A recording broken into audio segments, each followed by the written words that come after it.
While some now take the advent of flying themselves, or even freight, across the continent via air travel to their next destination as a routine endeavour, the accessibility of routes and even pricing of flights still proves to be prohibitive to many in Africa.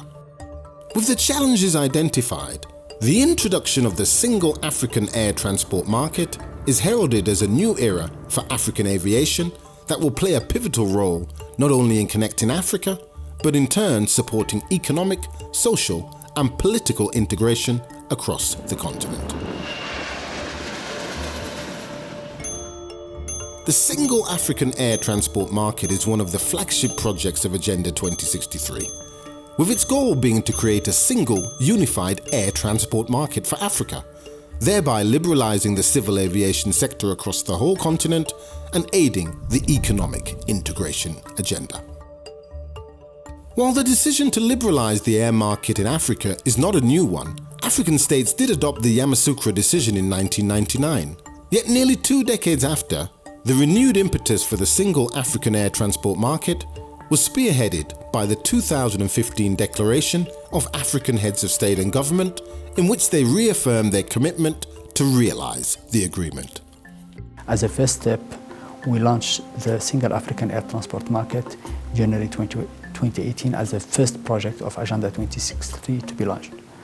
Up to date, we have 33 member states that already have signed this document, and they committed themselves really to open the sky for different companies, really to ensure the business among the countries. And today, 18 member states have signed also the bilateral agreement on the implementation, specifically on the ground.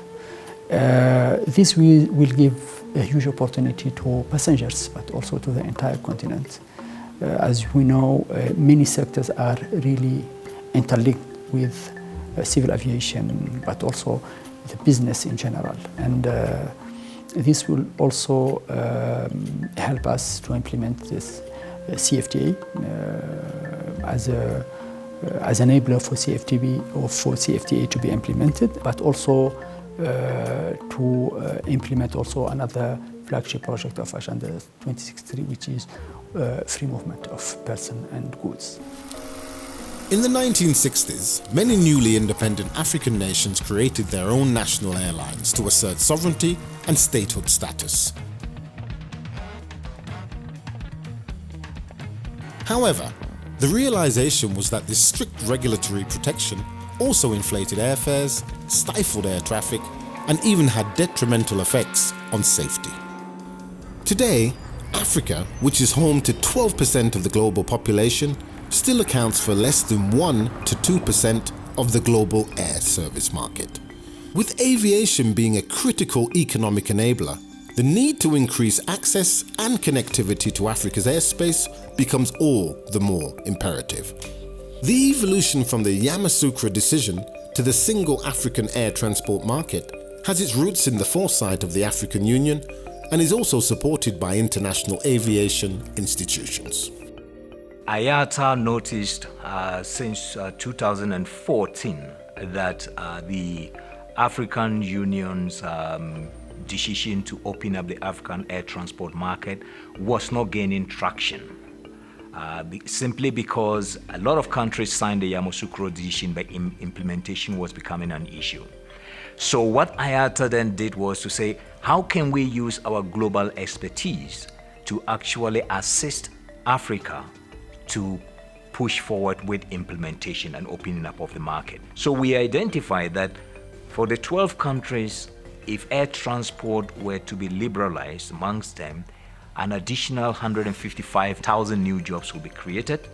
1.3 billion will be added to the GDPs of the 12 countries, and it would make travel much more easier, cost-effective, and make it competitive. So based on this, then we said, okay, let's take this information to the African Union, to African Civil Aviation Commission, and the states involved, and let them really see what they are constraining their countries of by not implementing the Yamoussoukro decision. The implementation of the single African air transport market, including full liberalization of services in terms of access, capacity, and frequency, also include freedom rights for passengers and freight services by eligible airlines.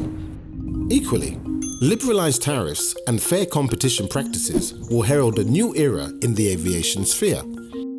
However, the benefits of the agreement are not limited only to airborne services and practices, as the single African air transport market has ramifications on the ground that will play a major role in Africa's integration and economic harmonization. Enhancing air connectivity will increase productivity by encouraging investment and innovation and improving business operations and efficiency. Unfortunately, taxes and the fees of and tickets in general are very expensive in our continent. So if you open for transparency, if you open for concurrence between this company, you will improve the service, but you will also reduce the cost of tickets. So it is very clear. The second element is if you reduce the ticket and you improve the services and environment in general, you improve also the movement of person. And behind this movement of person, you have business. And we are expecting that we will at least have an additional 3 million creation of jobs once we implement this, we implement this single African air transport market across the continent. Currently, 33 countries have committed and signed to the single African air transport market. The total populations of these countries combined is over 600 million.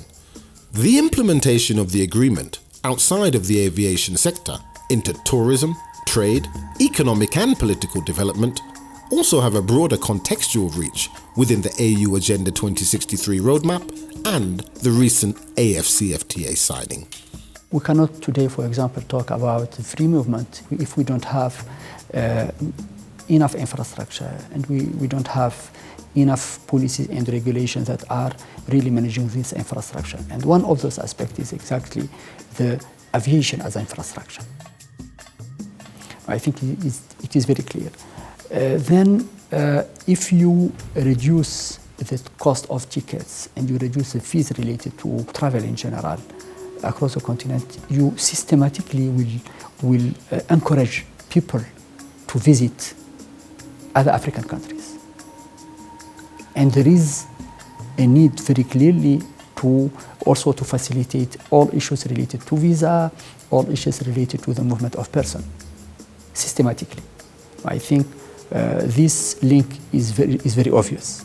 If you look at some of the issues that affect intra-Africa trade, have to do with logistics, issues of transport, as well as how do you move goods from one point of the continent to the other, and how easy can you do that. So SAATM is coming in at a beautiful time when Africa is actually at the verge of implementing the African Continental Free Trade Area. So what that means is that this project on SAATM is very complementary because it's going to enhance the movement of goods across the continent. At the same time, it's also going to enhance trade in services, which is very important.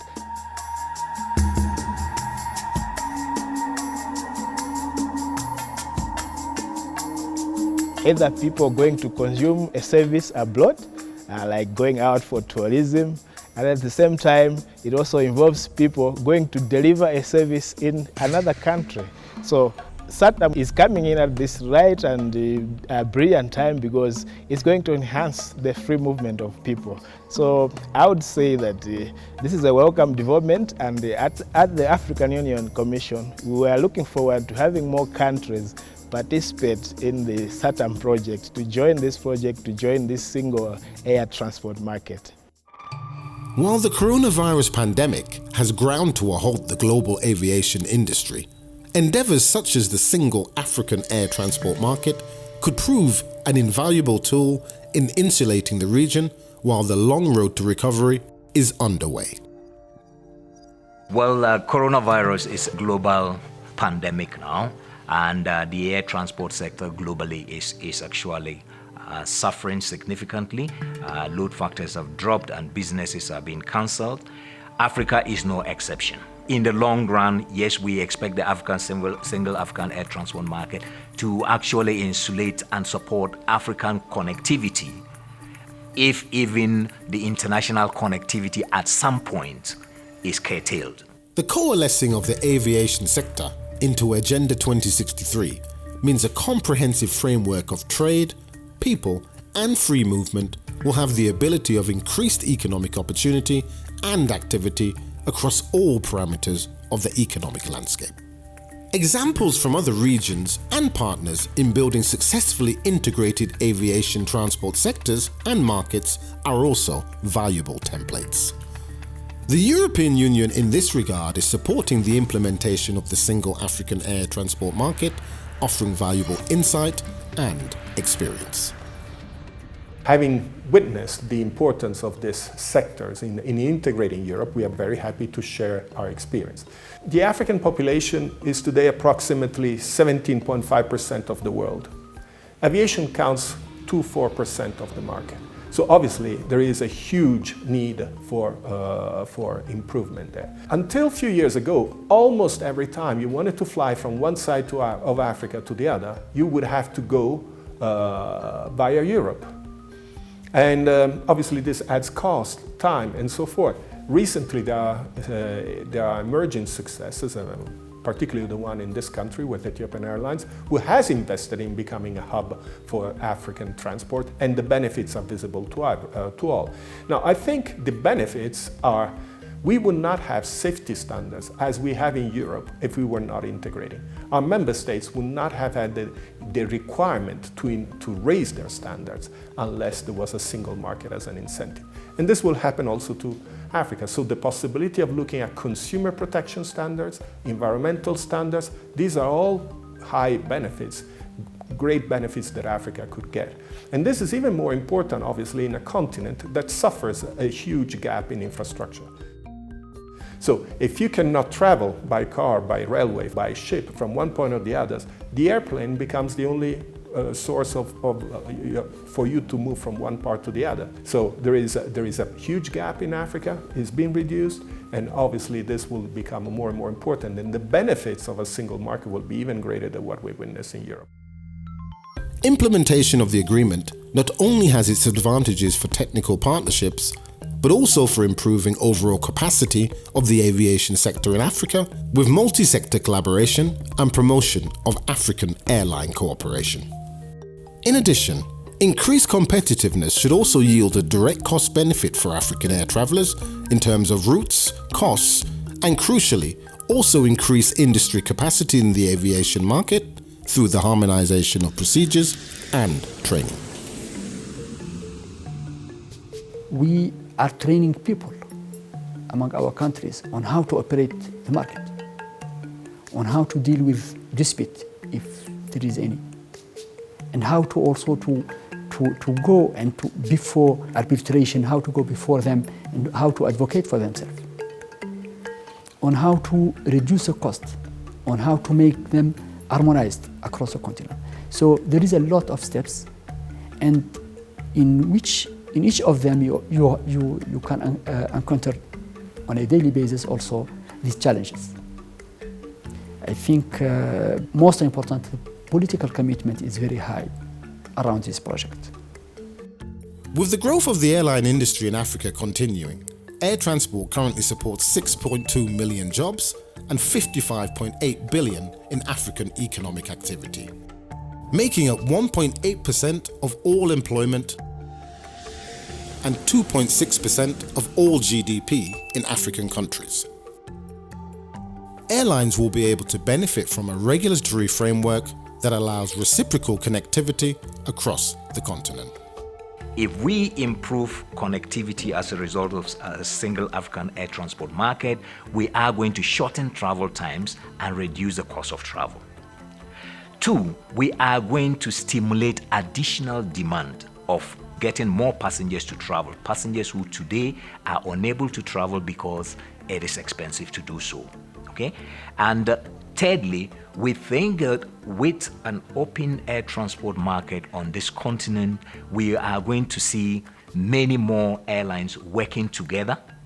The load factors, which currently the Africa region has the lowest average load factors of all the world aviation regions at about under 70%. So we expect to see that load factors will improve, and by extension, airlines in Africa will begin to make money. Now, we also expect to see a growth in the number of people who will be directly and indirectly employed in the African markets. And most importantly, the continental free trade area, which the AU is pushing, would actually be enhanced by improved connectivity. The single African air transport market represents an opportunity for the future of air transport in Africa to remove regulatory policy and financial barriers for future growth of the airline industry in order to access more routes, increase trade, tourism, and aid job creation. When successfully synthesized with the AFCFTA and the Free Movement Protocol, the single African air transport market will be a catalyst for a new, integrated Africa, supporting increased passenger goods and accelerating the continental development strategy.